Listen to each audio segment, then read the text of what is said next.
Hello, everyone. Hi. Hey, good day wherever you are in the world right now. Hey, hey, hello, hello, hello. Welcome. We are genuinely so happy you are here today.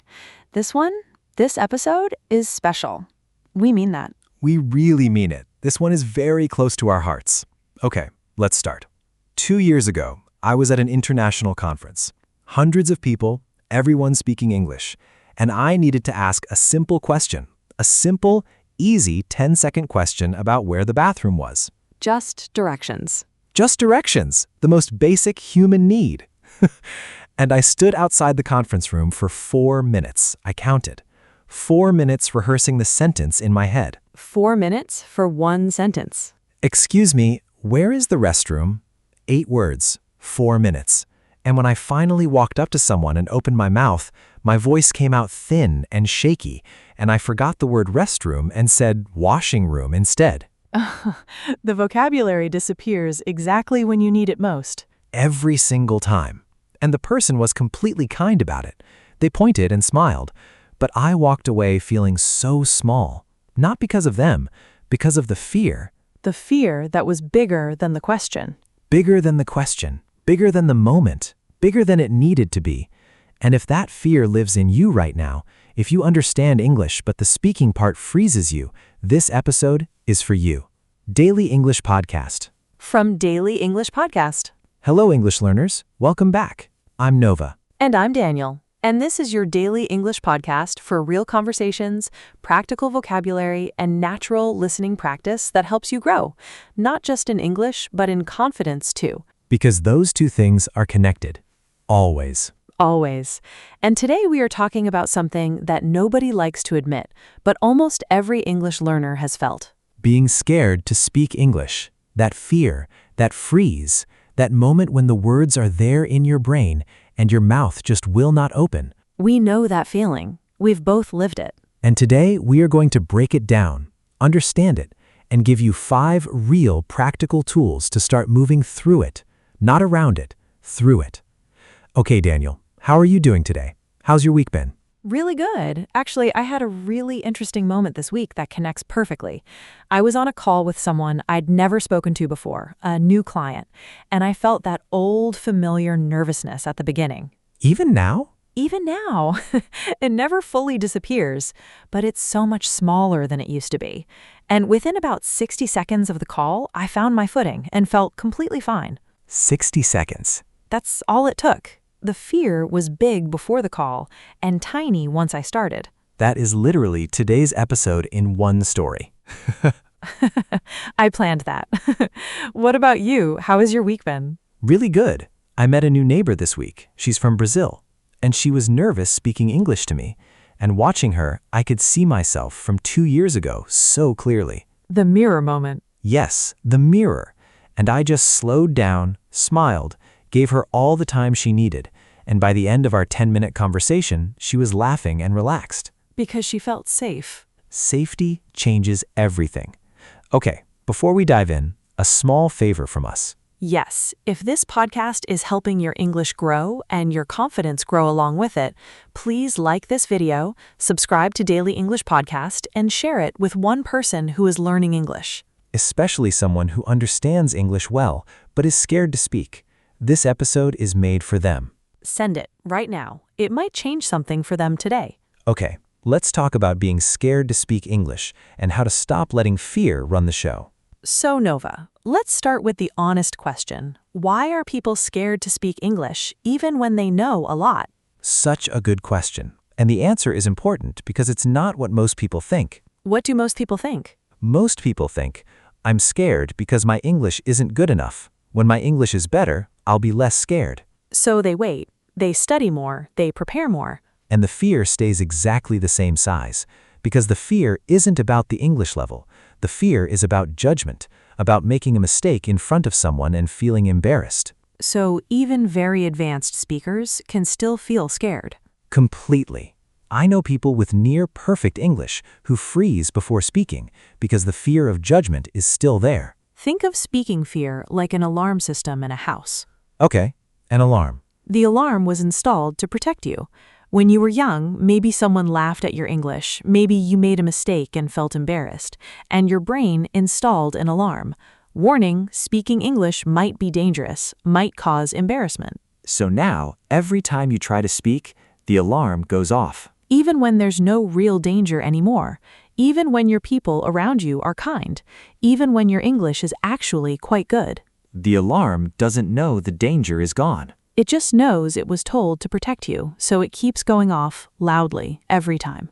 And today's tips are essentially how to teach the alarm that it's okay, that you are safe to speak. Gently, gradually, one small step at a time. I want to share something more personal here because I think it shows exactly where this fear can come from. Please. So when I first started learning English seriously, I had a teacher, not unkind exactly, but very precise. And every time I made a grammar mistake, she would stop me immediately, mid-sentence. Oh no. And correct me in front of the whole class. And it never felt cruel, but it felt like every mistake is a full stop. Every mistake is worth interrupting for. And slowly, the brain learns speaking means mistakes, and mistakes means being stopped and corrected publicly. Exactly. So I stopped volunteering to speak. I answered only when asked. And even then, my voice was quiet and fast and apologetic. The apologetic voice, trying to shrink before anyone notices you. Yes, and that pattern followed me for years. Even after my English became genuinely good, the alarm was still installed from that classroom. Understanding why the alarm is there is already half the work. It really is. Okay, 5 tips. Let's go through them. Tip 1. Separate making mistakes from failing. This is the root of everything, the deepest misunderstanding that feeds speaking fear. Think of speaking a language like learning to ride a bicycle. Okay, a bicycle. When a child learns to ride a bicycle, they fall many times. They wobble, they go too fast and crash, they forget to brake, they look completely silly sometimes. And nobody tells the child, you failed at cycling, you should stop. Nobody. Everyone cheers the wobble. You're doing it. Keep going. Try again. Because falling is part of learning. It's not a sign you can't do it, it's a sign you're doing it. And speaking English is the same. Every mispronounced word is a wobble. Every forgotten word is a wobble. Every wrong grammar is a wobble. And wobbles are not failure. Wobbles are cycling. So when you make a mistake, which you will, which everyone does, which is completely normal, remind yourself, that was a wobble. I am cycling. I am learning. Not failing, learning. The difference between those two words changes everything. I made a conscious decision to stop calling my English mistakes mistakes in my head. I started calling them learning moments. Does that actually help? It sounds a little silly, but yes, genuinely yes. Because mistake feels like the story ends there, but learning moment feels like the story continues. The story always continues. Always. Tip 2. Start speaking in low-stakes situations first. The fear is loudest in high-stakes situations. A big presentation, a job interview, a conversation with someone you want to impress. Think of speaking confidence like building a muscle. The muscle again. We love a muscle metaphor. Always the muscle. You don't walk into a gym on day 1 and lift the heaviest weight in the room. Nobody does that, or they try and they hurt themselves badly. Very badly. You start with a small weight, you build strength gradually, and after weeks and months, you can lift more than you ever imagined. Speaking confidence works exactly the same way. Exactly. So the tip is, find your small weights, low-stakes speaking situations where the consequences of a mistake are tiny. Like what? Ordering coffee in English, saying good morning to a neighbor in English, leaving a comment in English on a video, talking to yourself in English while you cook dinner. Wait, talking to yourself? Yes, talking to yourself is one of the most underrated English practice tools in existence. Your most patient conversation partner. Zero judgment, never interrupts you, always available. I talked to myself in English in the car for a whole year, just narrating what I was doing. I'm turning left. The light is red. I wonder what I'll have for lunch. The English driving commentary. It sounds strange. It genuinely helped. The words started coming faster, more automatically, because I had practiced in low stakes until it became easier. Small weights every day until the heavy ones feel lighter. Tip 3. Give yourself a 3-second rule before speaking. This is a tiny technique with a surprisingly big effect. Think of your speaking brain like a loading screen on a computer. The loading circle. Yes, when you open a new program on a computer, sometimes you see a little loading circle for a second or two. The computer isn't broken, it's just processing. Getting ready. And your brain does the same thing before speaking, especially in a second language. It needs a second or two to find the words, arrange the sentence, get ready. But most fearful speakers don't give themselves that loading time. Right. They open their mouth immediately. Nothing is loaded yet. The words aren't there, and they panic. And the panic makes it worse. So the 3-second rule is, before you respond to anything in English, give yourself 3 silent seconds. Just 3. Breathe. Let the brain load. And it feels awkward at first? A little. But here's what no one tells you. In real conversation, 3 seconds of thinking before answering sounds confident, not slow. It sounds like you are choosing your words carefully, which you are, and that's a sign of a thoughtful speaker, not a struggling one. I started pausing before answering in English, and people started saying, "You seem very calm and considered when you speak." That was the pause. 3 seconds of supposed calm? My whole confident English persona is 3 seconds of panicked loading, but it works. It works. That's all that matters. Give yourself the loading time. Tip 4. Use filler phrases to buy yourself time naturally. This is one of the most immediately useful tips we will give you today. Think of filler phrases like small bridges. Bridges. When you're speaking and you need a moment to find the next word or the next idea, a filler phrase is a small bridge that keeps the conversation moving without an awkward gap. It says, "I'm still here, I'm still talking, I'm just thinking for 1 second." And native English speakers use these all the time. All the time. It's completely normal. Let's go through some. That's a good question. Buys you time while sounding engaged. Let me think about that for a second. Completely natural. Shows you're thoughtful. What I mean is, helps you rephrase if you started a sentence and got lost. How do I put this? Signals you're searching for the right words. Very natural in English. You know what I mean? Invites the listener to help if you're struggling. Also creates connection. Actually, let me start again. And you can just restart. Nobody minds. Everyone does this. That last one is my favorite because it gives you complete permission to restart without apology. Let me start again is not failure. It's self-correction, which is a sign of a competent speaker. I used "how do I put this" about 40 times in my first year of confident English speaking. 40 times.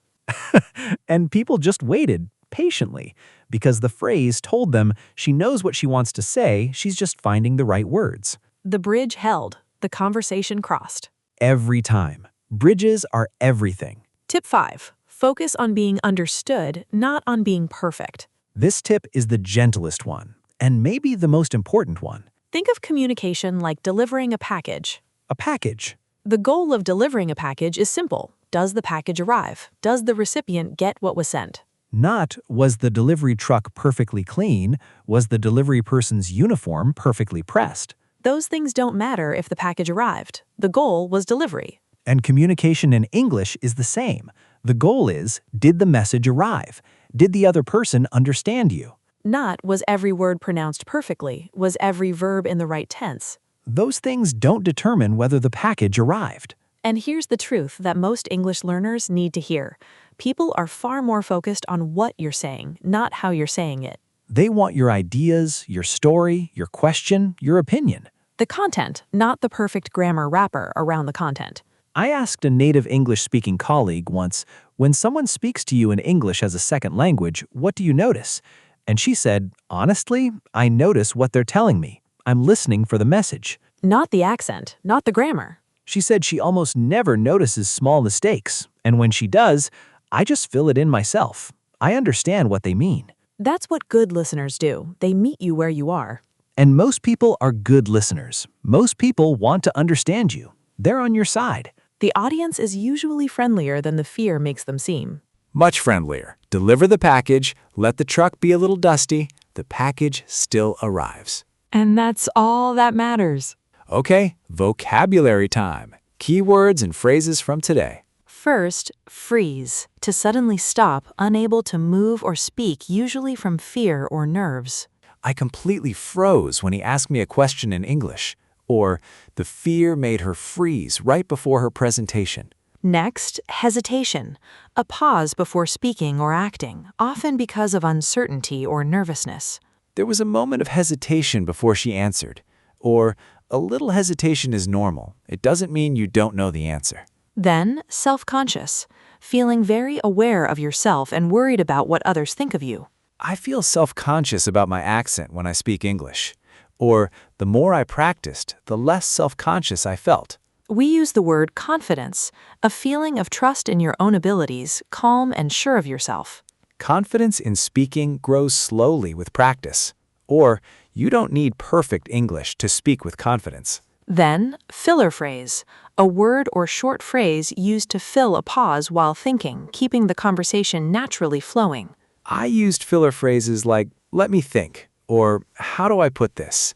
Let me start again. They keep the conversation moving and the pressure off. And wobble, a small, unsteady moment during learning, not a failure, just a normal part of the process. Every grammar mistake is just a wobble. Keep cycling. Or, I wobbled a lot in my first year of speaking English. Now, I wobble much less. And one more, low stakes, a situation where the consequences of a mistake are small and unimportant. Start speaking in low-stakes situations to build your confidence. Or, ordering coffee in English is a low-stakes way to practice. Beautiful words, every single one. Pick one, make a sentence, say it out loud in your room right now. Your neighbors will think you are very dedicated to your English, and they will be correct. The most dedicated person on the street. All right, let's do our final recap of the 5 tips. Tip 1. Separate making mistakes from failing. Mistakes are wobbles. Wobbles are cycling. You are learning. Tip 2. Start in low-stakes situations. Build the muscle with small weights before you try the heavy ones. Tip 3. Use the 3-second rule. Give your brain the loading time it needs. It sounds confident, not slow. Tip 4. Use filler phrases as bridges. Let me think. How do I put this? Let me start again. They keep the conversation moving and the pressure off. And tip 5, focus on being understood, not on being perfect. Deliver the package. The truck can be a little dusty. The message still arrives. The fear of speaking English is real. We both know it. We have both felt it. And it is not a sign that you can't do this. It is a sign that you care, that this matters to you. Things that matter feel scary. That's just what matters feels like sometimes. And the way through is not to wait until the fear is gone. The fear gets smaller by speaking, not by waiting. Speak, wobble, speak again. The alarm gets quieter every time. Every single time. Okay, here's your question for today. What is one situation where speaking English feels most scary for you? And what is one small, low-stakes way you could practice this week? Write it in the comments. Name it. And writing it in English is already the first small step. And if this episode helped you feel less alone in this fear, or gave you even one useful tool for today, please like this video, subscribe to Daily English Podcast, and share it with someone who needs to hear this. Especially someone who says, my English is not good enough yet. Send it to them. Their English is good enough. They just need this conversation. Thank you so much for being here today. Genuinely. You showed up. For your English, for yourself. That is already courage. This was the Daily English Podcast with Nova And Daniel. Until next time, wobble bravely, speak kindly to yourself, and be kind to yourself. Bye, everyone. Bye-bye, take care, and say one sentence in English today. Just one. One sentence. You can do it right now. Bye. Your progress doesn't end here. To keep growing your English, click on the next video or explore the other episodes we have chosen especially for you.